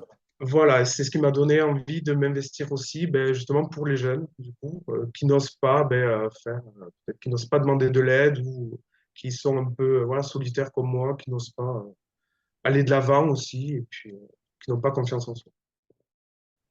Oui, bonjour à toutes et tous. Hervé Guégan, je suis membre du bureau du CRAGEP. D'abord, merci à Éric Pélisson et à Benoît Prévost d'avoir répondu à cette invitation et de vos propos. Je suis désolé, vu le peu de temps imparti, je vais essayer de nous poser une question collectivement, au vu de ce qui a pu être dit et indiqué. Euh, la première chose, Benoît Prévost, vous indiquiez dès le début l'importance qui existe encore dans notre société en 2024 de la question des études, d'un diplôme pour un certain niveau d'emploi, un certain niveau financier derrière. Aujourd'hui, on a 70% de nos jeunes qui indiquent avoir d'eux-mêmes s'être autocensurés sur des choix d'orientation. La première raison, c'est le coût et la mobilité. Et principalement, c'est plus chez les jeunes filles que chez les jeunes garçons. On est quand même encore toujours dans une espèce de promesse républicaine d'une école où par le mérite, on obtiendra des diplômes, un travail.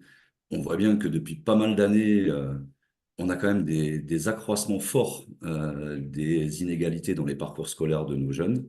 Euh, Par rapport à ça, je renvoie au bouquin de Delahaye, je vais pas faire long et Monsieur Pélisson l'a évoqué tout à l'heure sur l'exception d'exception consolante. Bien sûr, on a tous des situations où on sait qu'on a pu aller chercher par la main un individu et le sortir de ce qu'était potentiellement son parcours auquel on pensait être assigné, etc. Mais je pense qu'on est par contre encore dans notre République aujourd'hui, nous, associations complémentaires de l'école ou membres du CRAGEP, des fois encore dans ces discours-là, sur cette question du mérite ou de l'égalité des chances. Et on voit bien que ce système-là d'égalité des chances qui était apparu à l'époque des gouvernements, notamment Sarkozy, Monsieur Pélisson, vous l'avez dit tout à l'heure, quand on vit dans un bidonville à Montpellier ou qu'on vit dans le 16e arrondissement, on peut mettre toutes les politiques publiques qu'on veut ou qu'on souhaite. L'égalité des chances, je pense que elle est d'entrée biaisée. Mais on est quand même toujours dans ce discours qu'on véhicule. Donc je me dis jusqu'à où on est en capacité collectivement de faire évoluer tout ça. La deuxième chose que je voulais évoquer par rapport à ça, euh, c'est la question du recours au droit. Moi, j'ai été choqué dans le cadre de certaines rencontres que j'ai pu avoir, de dialogues qu'on peut avoir avec certaines institutions, d'annonces de reliquats sur des fonds sociaux qui sont notamment, là je reprends l'exemple de l'école, qui sont pas mobilisés, ou alors très peu, uniquement pour la question de la restauration scolaire ou des voyages scolaires, mais pas par exemple pour une paire de baskets pour faire du sport, pas pour du transport scolaire, etc. Et qu'on a des reliquats des fois sur cet argent public qui pourrait bénéficier à une partie de nos concitoyennes et nos concitoyens pour permettre d'accompagner mieux l'éducation de leurs enfants. Donc, je me demande comment on est en capacité collectivement un petit peu de faire bouger tout ça. Et la dernière chose, vous l'avez un peu indiqué, je crois, Monsieur Pélisson. Moi, j'avais assisté il y a plus d'une dizaine d'années à une conférence de Monsieur Chérec quand il n'était plus représentant de la CFDT, mais qu'il avait repris son poste d'IGAS, donc au niveau des affaires sociales. Et où il évoquait en gros que pour 1 euro fraudé aux prestations sociales, il y avait 100 euros qui n'étaient pas demandés. Et que si l'ensemble des personnes demandaient les sommes auxquelles ils peuvent prétendre, vous évoquiez tout à l'heure le RSA ou d'autres aides sociales qui peuvent être mises en œuvre par notre République, ce serait banqueroute. J'ai par contre l'impression encore qu'en 2024, on fait payer plutôt aux gens leur responsabilité de ne pas être insérés dans des parcours ou de ne pas avoir demandé, etc. Et que on est toujours sur un discours un peu lié au mérite ou à des reproches à des individus et qu'on n'a pas encore vraiment fait toute l'évaluation de nos politiques publiques, parce que je suis complètement d'accord avec ce que vous avez dit, Monsieur Pélisson, il y a plein d'actions, d'expériences, de structures associatives, pouvoirs publics, collectivités, etc., qui mènent plein de dispositifs, d'actions qui sont plus que très intéressantes. Mais malgré tout, moi je suis désolé, c'est peut-être mon grand âge qui commence à faire. Je suis un peu sceptique sur certaines choses, mais j'ai pas l'impression que ça s'améliore en fait. Et je me demande comment collectivement, nous associations membres du CRAGEP et d'autres associations, vous chercheurs universitaires et vous en responsabilité sur les politiques publiques, on est un peu en capacité de changer cette vision qui serait que les personnes pauvres ou les personnes un peu en difficulté seraient potentiellement des assistés ou seraient potentiellement des personnes qui usent ou abusent des modèles économiques qui peuvent être mis dans notre protection sociale et que on est encore toujours dans quelque chose où on a du mal à évaluer où est-ce que ce serait pertinent qu'on mette toutes nos forces et toutes nos actions en commun. Je suis désolé un peu de la question, ça pourrait presque mériter une nouvelle conférence. Désolé de vous lancer sur ce sujet à la fin, mais je pense que c'est des perspectives, en tout cas nous au CRAGEP, qu'on souhaite aussi travailler dans la même ligne que ce qu'on a pu faire sur la question de l'engagement des jeunes. On voit bien que c'est pas que lié aux personnes, mais qu'on a sans doute besoin de changer un peu les énoncés qu'on peut avoir des fois dans nos politiques publiques ou dans ce qui transparaît régulièrement dans l'opinion publique pour sans doute retrouver un peu de solidarité, un peu de justesse et un peu de cohésion dans notre pays. Voilà, merci. Je vais dire juste un tout petit mot, très rapide. Il faudra que je retrouve la référence pour vous l'envoyer, mais je l'ai entendu sur France Culture il y a peu de temps. En fait, sur le fait qu'il y a un grand dilemme dans notre culture sur ce qu'est l'école de la République et sur ce qu'est l'école de Jules Ferry, qui est d'abord et avant tout une école des élites, permettant à chacune et chacun de faire partie de l'élite, mais qui n'avait pas pour intention de permettre à tout le monde de faire des études. Et ça, c'est pas exactement la même chose. Et ce qui est très intéressant, c'est de voir comment, dans notre culture et notre héritage, on est resté avec cette idée d'une école de la République qui permettra à chacun et chacune de s'en sortir, alors qu'effectivement, on n'y met jamais les moyens. Enfin, en tout cas, de mon point de vue, les moyens sont très, très, très loin d'être suffisants. Et je dis pas juste ça parce que je suis prof. J'ai suivi avec beaucoup d'intention la conférence, je vous en remercie. Je remercie également Monsieur Pélisson qui fait partie de notre paysage institutionnel depuis un moment avec lequel on travaille parce que l'important c'est quand même de pouvoir travailler sur les liens entre le droit commun et ceux qui sont pauvres. On a évoqué la question aussi de la problématique de l'accès au droit qui je pense est très essentiel pour nous. Notamment quand nous, on travaille aussi sur tous les champs de l'inclusion, puisque on a un gros travail qui se fait sur le sujet de l'inclusion des jeunes et des enfants d'ailleurs. Et voilà, moi je suis toujours très intéressé par le sujet, d'autant que je travaillais longtemps en conseil départemental et que je voyais aussi les difficultés des travailleurs sociaux à pouvoir penser cette question de la pauvreté sans avoir parfois le temps de travailler avec leurs collègues. Et aussi parce que quand on travaille en conseil départemental, c'était dans le Nord, l'allocation du RSA pesait à peu près 125 millions d'euros par an. Et donc l'accroissement du paiement de l'allocation faisait qu'il y avait un effet mécanique sur les crédits d'insertion qui permettent de travailler sur l'insertion des allocataires. Et donc, c'était une vraie problématique financière. Du coup, plutôt que de développer des allocations ou des contrats, l'idée était de pouvoir associer les jeunes de l'ASE au droit commun et puis de les sortir d'une forme d'isolement aussi qui est liée à l'aspect institutionnel que vous évoquiez les uns les autres pour travailler sur la lutte contre la pauvreté. Je pense qu'il faut décloisonner aussi les institutions entre les services de l'État eux-mêmes déjà et entre les collectivités territoriales et les services de l'État, ce que fait Monsieur Pélisson au quotidien. Voilà. Je voudrais aussi profiter de l'occasion pour vous dire qu'on a associé à cette conférence Thierry Lasserre, qui est le nouveau Dragès adjoint, qui est arrivé sur le site de Toulouse, qui voulait aussi participer à cette discussion. On travaille sur cette question des conférences depuis 2020, puisqu'on avait commencé au moment où on ressentait fortement aussi un isolement de la parole, de l'échange. Je voudrais enfin revenir sur un sujet sans du tout vouloir trop le développer, c'est par rapport au service civique. Vous avez sorti une étude voilà, en 2023. On va sortir une étude aussi prochainement, puisqu'on a confié à un sociologue, Boris Toruel, le soin de faire des 340 entretiens avec des jeunes, notamment des jeunes qui ont du mal à s'inscrire dans les dispositifs et les parcours. Et en fait, c'est très intéressant parce que je l'ai évoqué aux rencontres du LEC, il y a vraiment non pas une jeunesse, mais des jeunesses. Et il n'y a pas un engagement, mais des engagements. Et les engagements, en fait, sont vraiment en fonction de la personne. Donc, je ne veux pas avoir de discours trop global sur le sujet, mais je rappelle que le service civique n'est pas un contrat de travail et que s'il est dévoyé, il faut que chacun fasse le ménage devant sa porte. Je dis ça parce que il nous arrive parfois de suspendre des agréments suite à des contrôles et que parfois, quand il y a subordination ou lien de subordination, nous, on veille à rappeler quand même à l'association que le service civique, c'est pas du lumpen prolétariat.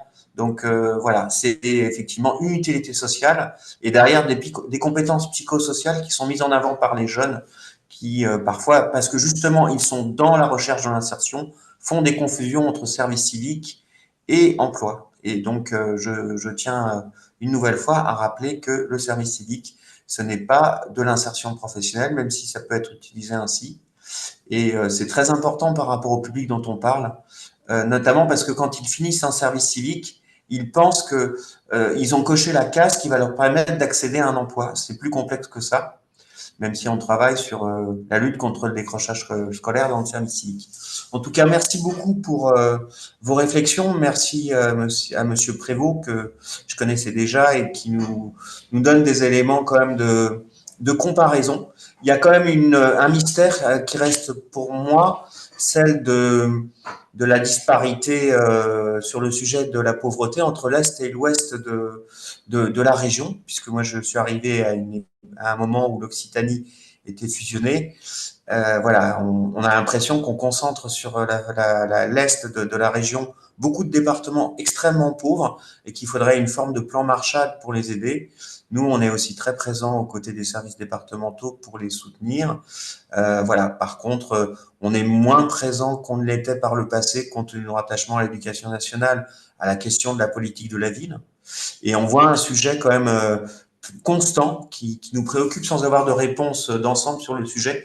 C'est tout ce qui est milieu rural. Voilà, les jeunes en milieu rural où les problématiques de mobilité font que l'accès aux droits pour la santé, comme pour l'engagement, comme pour les autres sujets, la formation, l'emploi, est moins évidente. Voilà.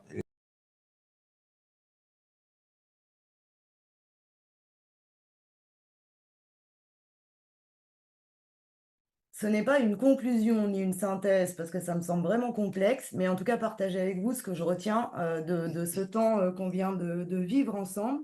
D'abord, un grand merci à Donovan, à Eric et à Benoît pour leur contribution à chacun, qui sont venus nourrir ces échanges-là et puis qui viennent vraiment aussi nourrir les échanges qu'on a pu avoir au sein du CRAGEP et puis aller au-delà dans la réflexion quelque part.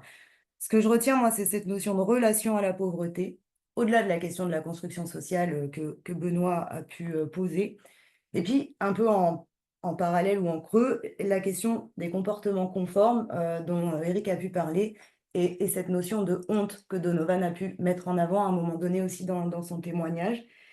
Le deuxième point, c'est la question du lien social et de l'accès aux droits. On a beaucoup échangé sur les questions de capacité à avoir recours, à mobiliser au-delà des questions, en tout cas matérielles. Et on a aussi beaucoup entendu parler d'isolement, de solitude. Il me semble que c'est des choses sur lesquelles, en tout cas à l'échelle du CRAGEP, et d'ailleurs pas que à l'échelle du CRAGEP, on doit continuer à agir. Et je retiendrai cette notion d'évolution contextuelle à travers le temps et de finalement phénomènes qui ne vont pas se regarder de la même manière, ni se mesurer de la même manière, ni s'appréhender de la même manière, avec différents niveaux d'empêchement. J'ai envie de le ramener à cette notion-là, en tout cas me concernant, avec à la fois des territoires plus ou moins empêchés, à la fois des groupes sociaux plus ou moins confrontés à. J'ai vu dans le chat que quelqu'un a parlé de précarité menstruelle. On aurait pu aussi parler de taxe rose, on aurait pu en tout cas aller au-delà sur la question de la dimension du genre, mais je vous avoue que ça fait plaisir à l'échelle du CRAGEP qu'elle ait été appréhendée de cette manière-là tout au long de nos échanges. La question de départ, c'était là où les précarités, bon, on ne sait toujours pas, mais en tout cas la notion de vulnérabilité, il me semble que c'est un terme qui a été récurrent dans tous nos échanges. Et après, peut-être au-delà des chiffres, la question des précarités, de la pauvreté, moi je retiendrai ce qu'a pu poser Benoît aussi, autour de la rupture de la promesse sociale et du coup potentiellement aussi autour de la rupture de la promesse démocratique autour de laquelle on essaye d'agir. Et puis cette question autour de notre capacité collective à accepter des inégalités justes ou justifiables, je ne sais pas bien, mais en tout cas il me semble que c'est une interrogation avec laquelle on doit pouvoir continuer à cheminer. Et donc, des enjeux à la fois de mieux appréhender la situation et les non-recours. Cette question de recherche par le vide, elle m'interpelle particulièrement et là aussi, elle a été posée à plusieurs reprises. Les enjeux de continuer, bien sûr, à croiser nos regards, à décloisonner les territoires, à dépasser nos logiques sectorielles, les logiques aussi d'action en silo qu'on peut avoir parfois. Merci à toutes et à tous en tout cas.